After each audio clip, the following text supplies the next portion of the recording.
Hi guys and welcome back. Today we're going to be looking at how to change the cell color based on text here in Excel. Now if you are new here or if you found the video helpful, please give us a like and a comment down below as it really helps the channel out with the algorithm, and of course don't forget to subscribe.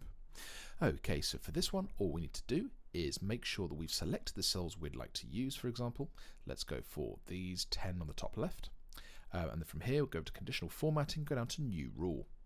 Once you've done this, we want to make sure we have the highlighted cells with, and from here we can go down to specific text.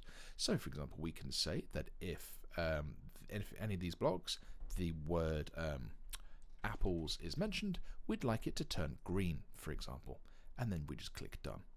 And so you can see if I type in oranges, or if I type in fruit or apples, it will change the color to green. And of course we can go to conditional formatting, and of course we can add in more and more of these as we see fit. So I hope that was helpful. Thanks for watching. Please don't forget to like and subscribe.